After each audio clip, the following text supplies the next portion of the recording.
कीजिएगा। So welcome back.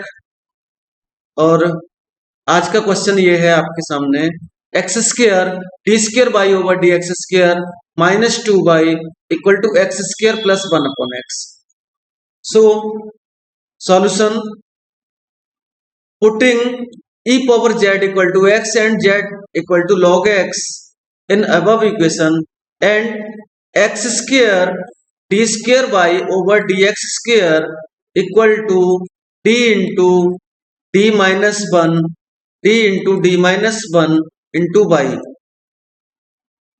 And इस term को तो कोई प्रॉब्लम नहीं है क्योंकि y है। सो इन वैल्यूज को यहां पुट करेंगे, d into d minus 1 minus 2 पाई हमने कोष्टक के बाहर लिखा, मीन्स ब्रैकेट के बाहर लिखा, ई पावर जेड एक्स के प्लेस पर पुट कर रहे हैं। So E power Z square means E power 2z and 1 upon X means X power minus 1 means E power Z power minus 1। So this is E power 2z plus E power minus 2z। Finally equation, given equation becomes d square minus d minus 2 into y equal to e power 2z plus e power minus z. So auxiliary equation for this equation is will be m square minus m minus 2 equal to 0. So on factorizing this equation we have m square plus m minus 2m minus 2 equal to 0. Taking common m from first two terms, m into m plus 1 and minus 2 in last two terms minus 2 m plus 1, or this is equal to m minus 2 and m plus 1. Finally we get m equal to minus 2 and minus 1 and 2. So we observe that the value of m is real and distinct. So by using the previous formula, for this case cf equal to c1 e power minus z plus c2 e power minus plus 2z. So next pi equal to 1 upon d square minus d minus 2 in the कोष्टक e power 2z plus e power minus 2z minus z, or pi can be written as in the two part 1 upon d square minus t minus 2 e power 2z plus 1 upon d square minus t minus 2 e power minus z. So pi1 pi equal to, आप ऐसे भी solve कर सकते हैं इसको, pi1 plus pi2 और इनको यहां पर दोनों को एक साथ भी सॉल्व कर सकते हैं, आप पे डिपेंड है। So first pi means first part of pi एक रूल अप्लाई होगा, second part of pi other rule apply होगा। सो देखें वैसे तो दोनों में लगभग सेम रूल अप्लाई हो रहा है, बट हमें सेपरेट सॉल्व करने पड़ेंगे। सो फर्स्ट पार्ट के लिए सॉल्व करेंगे तो फर्स्ट पार्ट पर हम देखेंगे कि हमें ये वैल्यू को अगर हम यहाँ पर डी के प्लेस पर पुट करते हैं, बेसिक रूल जिससे स्टार्टिंग किया था हमने उसको यूज करेंगे तो हमारी वैल्यू 0 हो रही है। सो हम क्या करें, जिस फैक्टर में वैल्यू 0 नहीं हो रही उस फैक्टर में इसको d के प्लेस पर 2 पुट करेंगे, मीन्स d के प्लेस पर इस फैक्टर में वैल्यू पुट करेंगे और ये वैल्यू आपकी 2 प्लस 1 मीन्स 3 मिलने वाली है। सो मैंने यहाँ पर 3 लिखा। अब मैं नेक्स्ट एक स्टेप कम करके क्या किया, मैंने इसी वैल्यू को मैंने क्या करना है, अब इसको तो मैंने सॉल्व कर लिया, ये 1/3 आ गया डायरेक्ट। अब इसको यहां से मैंने यहाँ पे लिखना है, लेफ्ट हैंड साइड पर लेके गया और जिस फैक्टर में वैल्यू 0 हो रही थी उसको मैंने d is convert into d plus A means क्या, d प्लस 2 कर देंगे क्योंकि a की वैल्यू यहाँ पर 2 है। d is convert into d plus 2। So d plus 2 करेंगे, 2 and 2 कैंसिल होगा, remain value is only d और d मीन्स इधर वैल्यू सिर्फ 1 रहा तो 1/d मिला। 1/d means integration of z means integration of 1 is z। So pi part 1 solve होके यहां तक की बात हो गई। पीआई पार्ट 2 पर बात करेंगे। पीआई पार्ट 2 में ये e पावर माइनस z है और ये value means coefficient of minus Z means -1, ये वैल्यू ए की वैल्यू जो है -1 डी के प्लेस पर पुट करने पर वैल्यू 0 हो रही है। सो क्या करें, इसमें भी जिस फैक्टर में वैल्यू 0 नहीं हो रही वहां पर वैल्यू पुट की, तो ये वैल्यू हमने यहाँ पे पुट की तो ये -3 मिला, और इसको लेफ्ट हैंड साइड पर लेके गए और d is convert into d+1 means d-1 होगा, 1 एंड 1 कैंसिल होगा, remain value 1/d means z। So final answer ये बहुत इजी क्वेश्चन है। pi equal to z/3 in the कोष्टक e⁻2z plus e⁻−z। So final answer general solution is given by general solution is given by y equal to cf plus pi, y equal to c1 e power minus z plus c2 e power 2z plus z upon 3 e power 2z minus e power। देखिए यहाँ पर हाँ एक error है, यहाँ पे मैं बता देता हूँ क्या है, -z। So final answer y equal to c1 upon x c2 upon x square plus log x,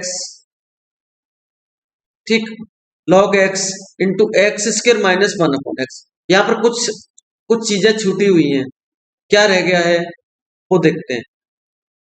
एक तो आपको ये पता है कि e⁻z मीन्स 1/x हो गया और e⁻2z मीन्स x स्क्र हो गया, इसमें तो कोई डाउट नहीं है किसी को, है तो मुझे आप चैट बॉक्स में मैसेज करिए, मैं बता दूं। अब pi की बात करें तो ये माइनस आया था, इस वजह से यहाँ पर ये माइनस होना चाहिए था, ठीक, और ये 1/3 था तो यहाँ पर ये वैल्यू 3 होनी चाहिए थी, वो कहीं ना कहीं पर लिखने में रह चुकी है, ठीक है ना, तो आप इसको ऐड कर देंगे, तो ये फाइनल आपका आंसर होगा। और कोई क्वेरी है तो you can ask me in the chat box और you can use the microphone also. आप माइक ऑन करके भी पूछेंगे, मुझे कोई दिक्कत नहीं, मैं आपका आंसर दे दूंगा। सो नेक्स्ट क्वेश्चन शुरू होता है, ये x⁻3 d⁻3 y/dx⁻3 plus 3x square d² y/dx² plus x dy/dx plus y equal to x log x।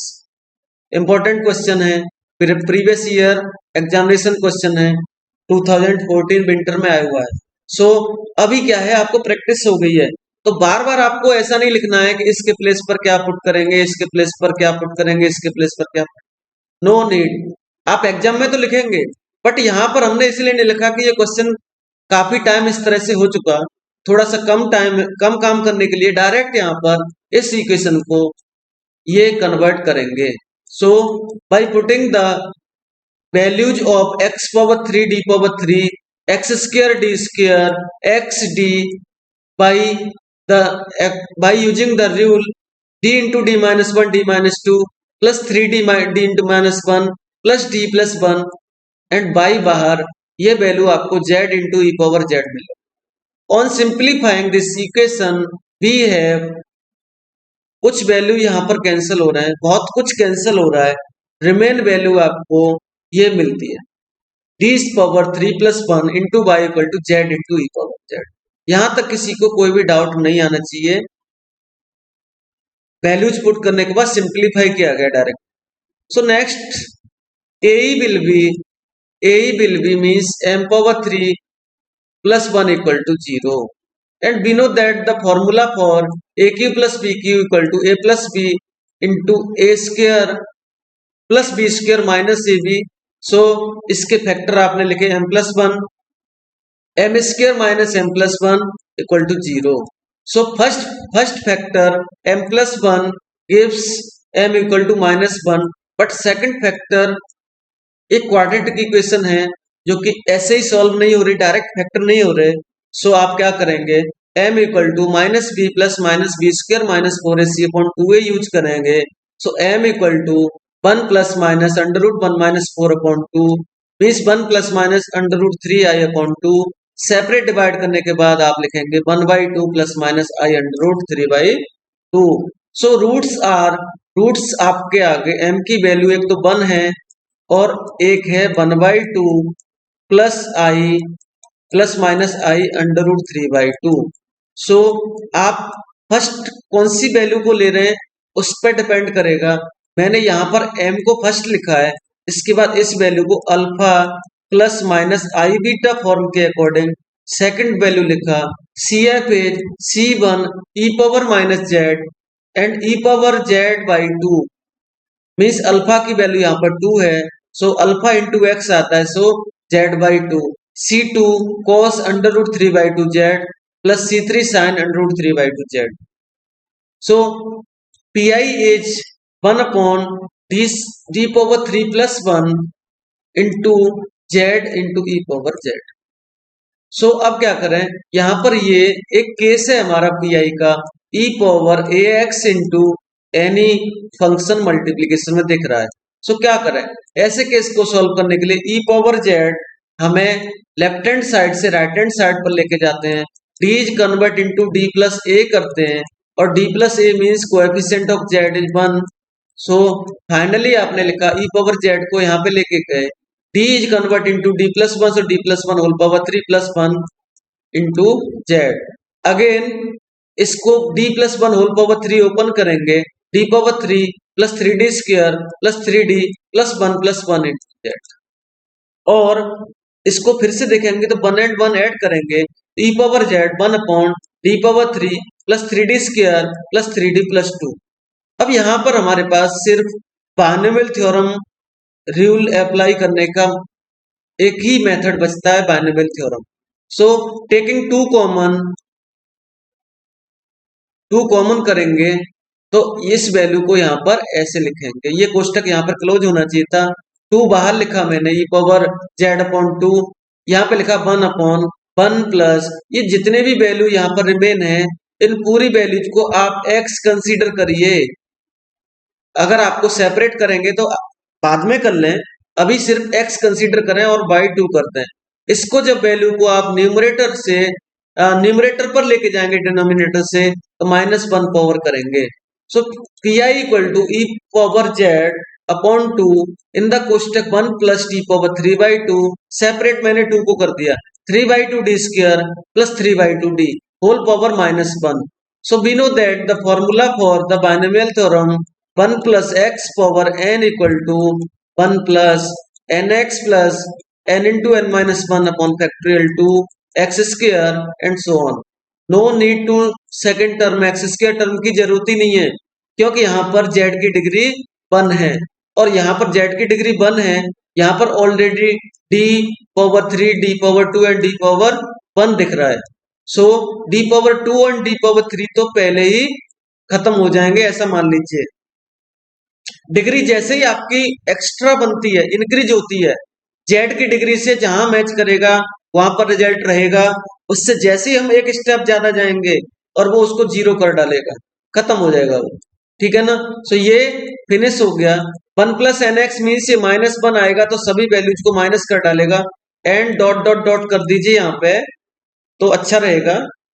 ठीक, जेड को मल्टीप्लाई करेंगे, जेड माइनस ये 0 हो गया, ये 0 हो गया, ये -3 by 2 into 1. So P I equal to E power Z, LCM लेंगे तो E power Z upon 4 into 2z minus 3. So general solution is given by y equal to C F plus P I. So y equal to C F plus P I, so c1 E power minus Z plus E power Z by 2, c1 cos under root 3 by 2z plus c2 sin under root 3 by 2z plus e power z upon 4 2z minus 3. But x equal to e power z and z equal to log x. So by using these values, above result becomes y equal to c1 upon x plus x power 1 by 2 in the कोष्टक in the bracket c1 cos under root 3 by 2 log x plus c2 sin under root 3 by 2 log x plus x by 4 2 log x minus 3. ये इसका answer है इस question का. तो आपकी कोई query है आप मुझे क्वेश्चन सेंड करिए, मैं चैट बॉक्स देख रहा हूं अभी. ठीक, सो नेक्स्ट क्वेश्चन पर आएंगे हम. नेक्स्ट क्वेश्चन आपके सामने है ये, solve x power 3 d power 3 by over d x power 3 minus x square d square by over d x square plus 2x d by over d x minus 2 by equal to x square plus 3x. So by using the working rule for the homogeneous equations, this equation can be written as d into d minus 1, d minus 2 minus t into d minus one plus t two d minus two into y equal to E power three z plus three e power z. On simplifying we have d power three minus three d square plus two d minus d square plus t plus two d minus two into y equal to E power three z plus three e power z. इसको फिर से simplify करेंगे. ये D square and D square तो ये minus four d square जिन जिन place पर to D है D है टू डी है ये पूरी ऐड करने के बाद वैल्यू मिलती है 5d. सो फाइनल इक्वेशन आपको मिलती है d power three minus four d square plus five d minus two into y equal to E power three z plus three e power z. ये आपकी ओडी बन गई, ordinary differential equation convert हो गया. Yes एक minute, हाँ बोले.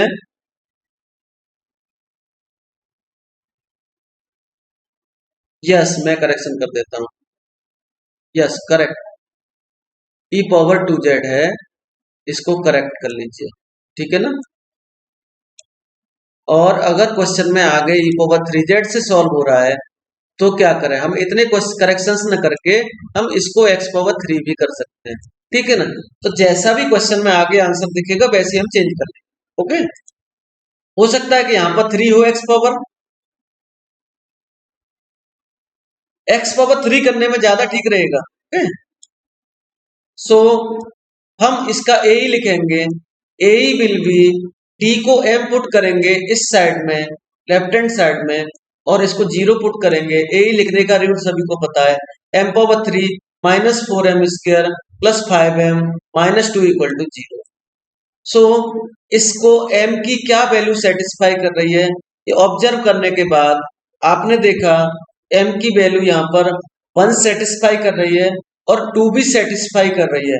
सो मैंने यहाँ पर ये सॉल्यूशन 1 के लिए लिखा है, आपको 2 के लिए भी लिख के मैं बता दूंगा. तो 1 के लिए सॉल्यूशन लिखा तो कैसे लिखा आप इसको मैं फिर से समझाने की प्रयास कर रहा हूँ. ये शॉर्ट ट्रिक है, इसको समझिए, बहुत जल्दी क्वेश्चन होगा. मैंने थ्री प्लेस पर m minus one m minus one m minus one लिखा है. यहाँ पर m पावर थ्री है, मैंने यहाँ पर m स्क्र से मल्टीप्लाई किया. अभी मुझे m power three minus M square मिल चुका है और यहाँ पर मुझे चाहिए थे कितने minus four M square. Already एक m मिल गया. अभी कितने की नीड है, थ्री m की नीड है, मीन्स थ्री एम स्क्र की नीड है. सो मैंने यहाँ पर थ्री m से मल्टीप्लाई किया माइनस से. सो मेरी ये चेन यहां तक बन चुकी है m power three minus four M square. अब यहाँ पर ये माइनस थ्री एम जब माइनस वन के साथ मल्टीप्लाई होगा ये बनेगा प्लस थ्री एम और हमारे पास हमें जरूरत है फाइव एम. सो सिर्फ टू एम और चाहिए. सो हमने यहाँ पर प्लस टू से मल्टीप्लाई किया और डायरेक्ट टू एम मिल गया. और ये लास्ट का जो वैल्यू है कांस्टेंट वैल्यू है ये आपको डायरेक्ट मिलेगी. जब ये यहाँ पर एंट्री करेगा ये बराबर मैच कर जाएगा. अगर ये वैल्यू मैच नहीं करती है तो आप क्या करें, तो आपको ये करेक्शन करना पड़ेगा. यहाँ पर कुछ न कुछ कोई न कोई मिस्टेक आपने कर ली है इसलिए मिस्टेक हो रही है. फिर क्या करेंगे, m माइनस वन बाहर लिखा, m square minus three m plus two, इसको फैक्टराइज करेंगे. फाइनली आपको m minus one into m minus one into m plus two means m equal to one one two. इस तरह के फैक्टर कल के क्वेश्चन में भी आए थे. अब आपको चलिए मैं एक बार और बता देता हूँ ताकि आपकी प्रैक्टिस हो जाए कि m माइनस टू अगर लिखते हैं हम तो हमारी ये इक्वेशंस चेंज होंगी. m माइनस टू करने के बाद ये सीन कुछ इस तरह से होगा. देखें ये हमारी इक्वेशन है, यहाँ पर m पावर थ्री है, m स्क्र करूंगा मैं. अब मुझे m पावर थ्री मिल गया, टू एम पावर टू मिला, यहाँ पर फोर की नीड है तो मुझे टू एम करना चाहिए यहाँ पे. अब ये टू एम कर लिया तो मैंने ये दोनों वैल्यू मुझे मिल गई. थर्ड में ये फोर एम मिल गया मुझे प्लस. हमें जरूरत क्या थी, सिर्फ वन एम की. फोर एम ऑलरेडी मिल गया है तो हमें सिर्फ यहाँ पर ये करना है. तो फाइनली आपको m माइनस टू ये लिखेंगे और ये value m square minus two m plus one equal to zero मिला. ये वैल्यू आपकी m minus one whole square है और इसने भी आपको क्या दिया, m की वैल्यू वन और वन दी. सो हमें रूट मिल गए m equal to one one two. आपको जो भी मेथड ठीक लगे वो यूज करिए। और आपको अगर आप कंफर्ट फील करते हैं कि नहीं हम तो सिंथेटिक डिवीजन यूज करेंगे, you can do it. But हमें तो इस इक्वेशन से m की वैल्यू चाहिए ये वाली, ठीक है ना। ये वैल्यू अगर आ जाती है तो आपका आंसर करेक्ट आएगा, अदरवाइज आप रॉन्ग कर जाएंगे। ठीक। सो यहाँ पर we observe that two root are same, one is different. So formula use करेंगे सी एफ का, C1 प्लस C2Z ई पावर जेड प्लस C3 ई पावर 2Z। सो PI लिखेंगे। अब मैंने यहाँ पर पूरी वैल्यू न लिख के डायरेक्ट फैक्टर लिखे हैं, तो आप ऐसा कर सकते हैं। सो D-1 D-1 D-2 ऐसे लिखिए, और आप D-1 स्क्वायर भी लिख सकते थे, आपकी इच्छा है। मैंने बहुत इजी दिखे इसलिए मैंने ऐसे लिखा। दोनों के साथ डिवाइड किया, डिवाइड करने के बाद मैं देख रहा हूं फर्स्ट वाली वैल्यू ई पावर 3Z, अगर डी के प्लेस पर मैं 3 पुट करूं इस वैल्यू से रिजल्ट मिल रहा है, ठीक। लेकिन सेकंड वाली जो वैल्यू है डी पावर 1 है, कोएफिशिएंट 1 है इसका, ये वैल्यू 0 कर रहा है। सो मैं इसमें मेथड सेकंड केस यूज करूंगा। सो मैंने फर्स्ट वाले PI के पार्ट के लिए मैंने डी के प्लेस पर वैल्यू पुट कर दी, सेकंड वाले के लिए मैंने लेफ्ट हैंड साइड से राइट हैंड साइड से उस वैल्यू को मैंने लेफ्ट हैंड साइड पर लेके आ गया, और D is convert into D+1 करूंगा मैं। सो D+A हो गया, तो ये स्क्वायर यहाँ पे आना चाहिए था, रह गया है। सो 1 एंड 1 कैंसिल होंगे, ये डी स्क्वायर मिलेगा। और ये डी स्क्वायर का मीनिंग क्या है, डबल इंटीग्रेशन ऑफ 1 dz। सो ये वैल्यू आपको वन टाइम इंटीग्रेट करते हैं इसको तो ये z मिलता है, z फिर से करते हैं तो Z²/2 मिलता है, ठीक है ना। तो ये आपका इस तरह से क्वेश्चन सॉल्व होगा, और इसका PI आएगा आपका e power 3Z upon 4 minus 3Z² e power Z/2। Final answer आपका general solution y equal to CF plus PI, तो y equal to C1 plus C2Z E power Z plus C3 E power 2Z plus E power 3Z upon 4 minus 3/2 Z² E power Z। और इसको आप put करेंगे, E power Z equal to आप ले रहे थे x, और जिन place पर z है वहां पर आप रख सकते हैं log x। So by using these values this result becomes y equal to C1 plus C2 log x into x plus x power 3 upon 4 minus 3/2 x into log x square given है, वहां पर लिखा हुआ x square. कभी कभी गलती से भी कुछ चीजें बहुत अच्छी बन जाती हैं, यहां पर ये x स्क्वायर है, तो इस क्वेश्चन का सीन क्या होता।